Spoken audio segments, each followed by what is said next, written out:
So good afternoon, everybody.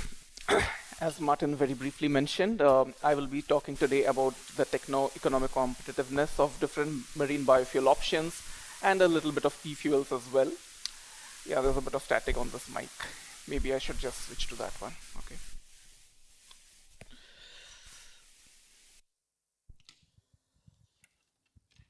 Okay. All right. So here we go again.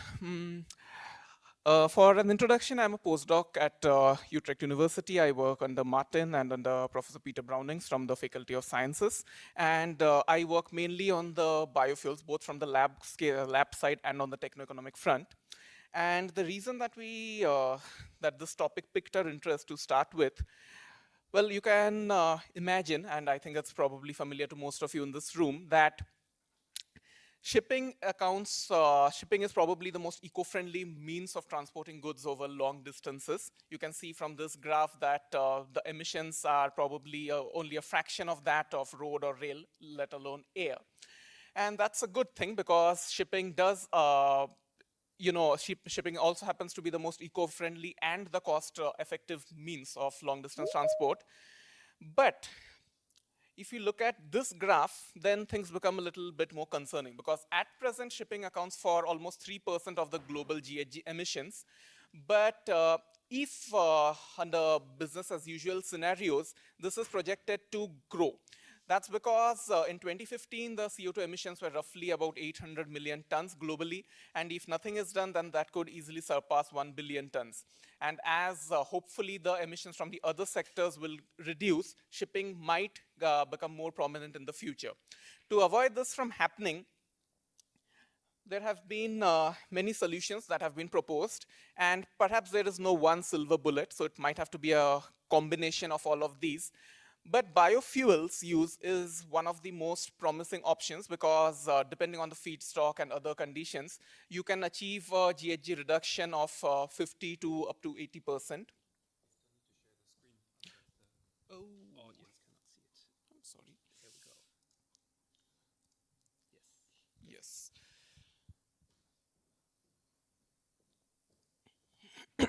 Yeah. Okay, so 50 to 80% reduction in the GHG emissions if biofuels are used. And so based on this, we decided to start our work. One of the first things that we did about 3 years back was organizing a workshop on biofuels use in the marine sector. And actually some of the people in this room were also present at that workshop. And based on this and other stakeholder interactions and our own work, we published an article 2 years back on the biofuels use and CCS or GHG mitigation in the marine sector. The main takeaway from this was that we found that there were 4 fuels that are fairly evenly balanced in terms of their competitiveness overall. Those were biomethanol, bio-DME, bio-LNG, and bio-oil.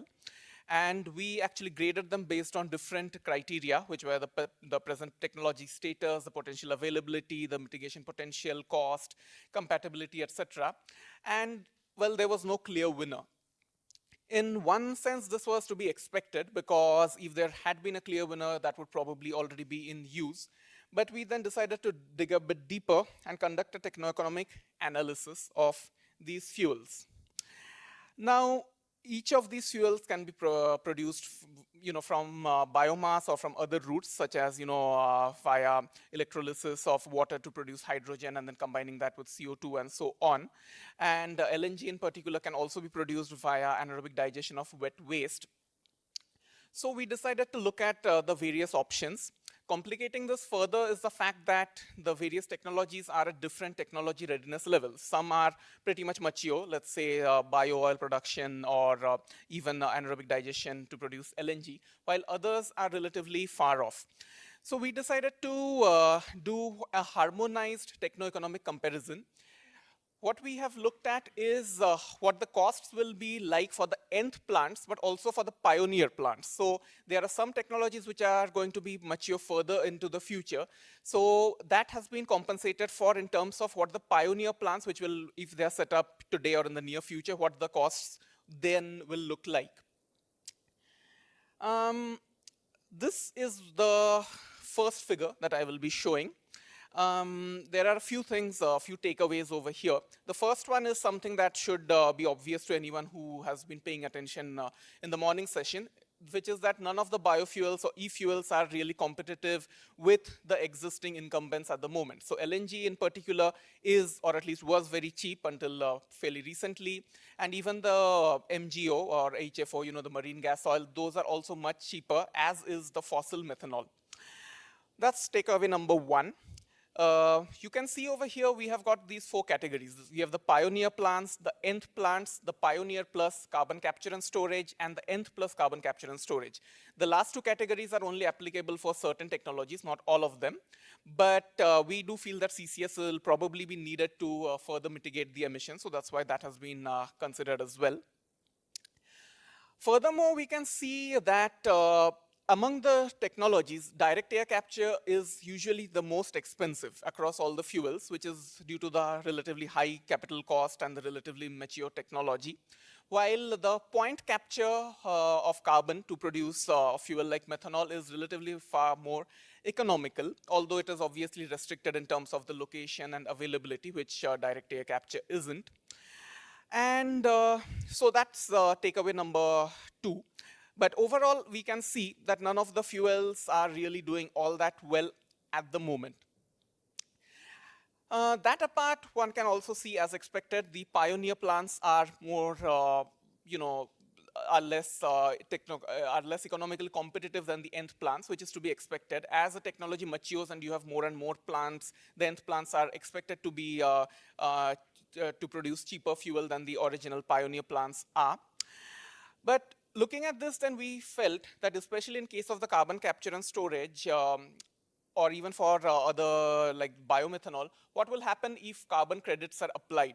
So we looked at a few scenarios. This is just one that I'm showing, that if we apply a carbon credit price of about 140 euros per ton, which is pretty optimistic, but given that already prices have risen to about 90 euros per ton at the moment, they might not be so far-fetched for, let's say 2030, then at least some of the fuels become relatively competitive, not with LNG, but at least with MGO or fossil methanol. Those are mainly the those are mainly the methanol and the dimethyl ether. Um, but even then, it's probably not going to be sufficient by itself to make these fuels techno-economically competitive. So, okay, the next thing that we also looked at is, if we consider biomethanol, we have seen that up to a quarter of the biomass carbon content is actually emitted as carbon dioxide at the end of the process.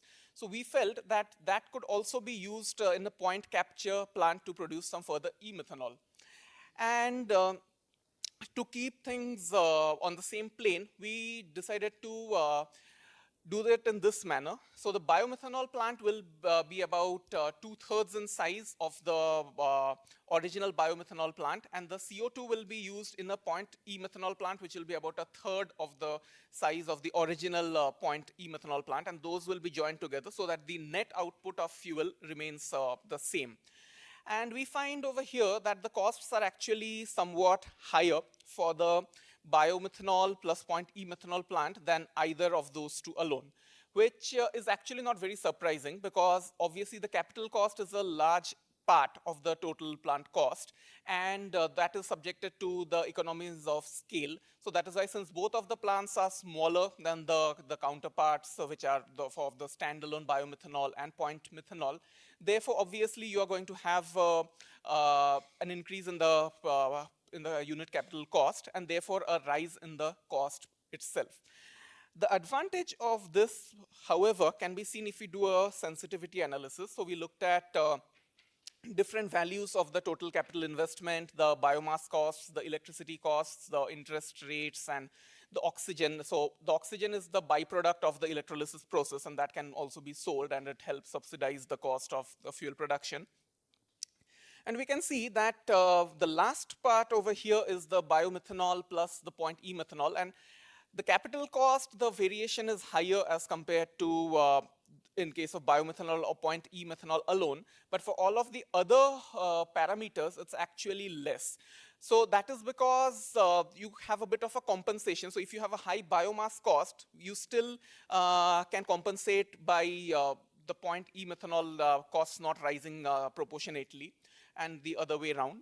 So I think the main advantage of looking at a combined system is that you can potentially reduce the variability, which because all of these terms are actually subjected to a lot of variance. So electricity costs also sometimes rise and fall quite dramatically.